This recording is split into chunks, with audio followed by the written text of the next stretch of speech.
আমি কিছুটা ইনফর্মাল ওয়েতে কথা বলতে চাই যে আজকে বহুদিন পরে বাংলাদেশের আইসিটি সেক্টরে আমরা একটি অনুষ্ঠান এখানে করছি।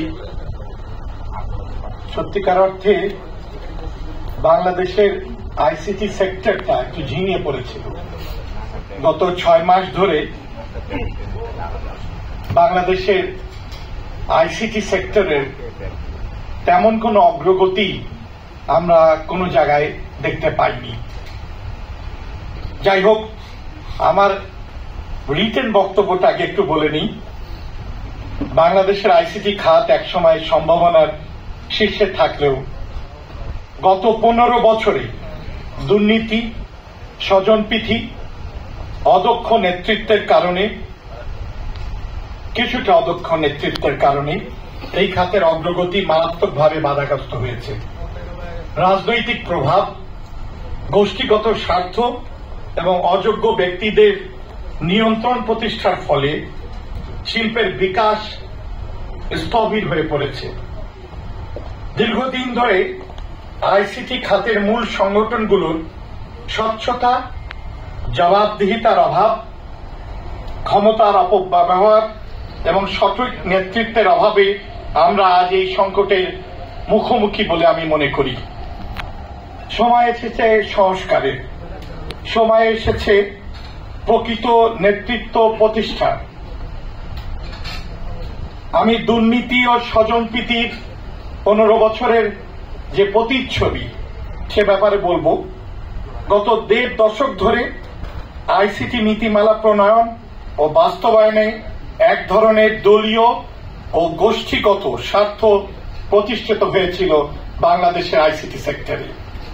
স্বচ্ছ প্রতিযোগিতার পরিবেশ নষ্ট করে নির্দিষ্ট কিছু ব্যক্তি ও কোম্পানির স্বার্থ রক্ষাই করা ছিল মূল লক্ষ্য। সরকারিভাবে আইসিটি খাতে বিভিন্ন প্রকল্প ও প্রণোদনা ঘোষণা করা হলেও তা প্রকৃত উদ্যোক্তাদের কাছে পৌঁছায়নি, বরং দলীয়করণ এবং অব্যবস্থাপনার কারণে এগুলো ব্যর্থ হয়েছে। শিল্পের স্বার্থ রক্ষার বদলে ব্যক্তি, রাজনীতি এবং গোষ্ঠীগত স্বার্থের জয় জয়াকার চলেছে, যা আমাদের প্রতিযোগিতামূলক সক্ষমতাকে সংকুচিত করেছিল। বেসিস, বাক্য এবং ইক্যাবের কাঠামোগত যে দুর্বলতাগুলো ছিল সেগুলো ব্যাপারে আমি বলতে চাই। বাংলাদেশের আইসিটি শিল্পের নেতৃত্বের দায়িত্বে যেসব সংগঠনের হাতে, সেগুলোর কার্যকারিতা নিয়ে এখন প্রশ্ন উঠেছে।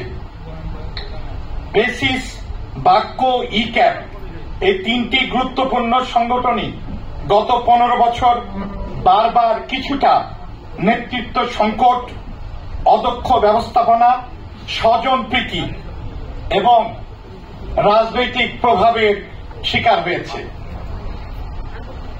বেসিস সম্বন্ধে আমি বলতে চাই, Bangladesh association of software and information services basis দেশের আইসিটি এবং সফটওয়্যার খাতের সবচেয়ে বড় সংগঠন হলেও এটি সময়ের সঙ্গে তাল মিলিয়ে পরিবর্তিত হতে পারেনি।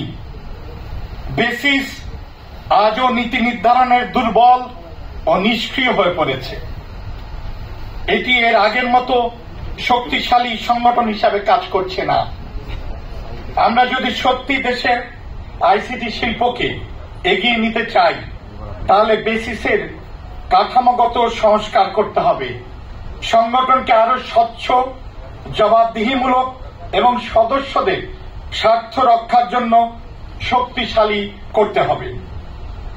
বাক্য বিপিও কল সেন্টার শিল্পের প্রধান সংগঠন হিসাবে Bangladesh association of call centre and outsourcing গুরুত্বপূর্ণ ভূমিকা অতীতে পালন করার কথা ছিল, কিন্তু এই সংগঠনও গত কয়েক বছর এর নেতৃত্ব সংকট, অনিয়মের শিকার এবং ব্যক্তিগত স্বার্থ উদ্ধারে একটি সংগঠনের পরিণত হয়েছিল।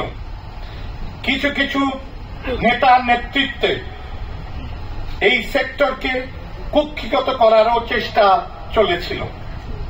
নীতি নির্ধারণ ও বাজার সম্প্রসারণে বাকো কার্যকর ভূমিকা নিতে পারেনি। এর ফলে বিভিন্ন আন্তর্জাতিক আউটসোর্সিং চুক্তি ও বিনিয়োগের সুযোগ হাতছাড়া হয়েছে, যার ফলে দেশের বিপিও শিল্প কাঙ্ক্ষিত গতিতে এগোতে পারেনি।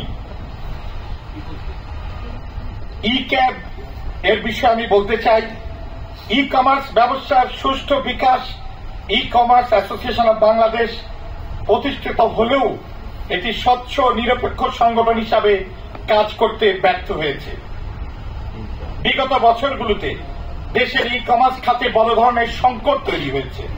প্রতারণামূলক ব্যবসার সংখ্যা বেড়েছে, ভোক্তাদের আস্থা কমে গেছে এবং সরকারের কাছ থেকে অর্থ নিয়ে অর্থ আত্মসাতের সংগঠনে পরিণত হয়েছিল ই ক্যাব।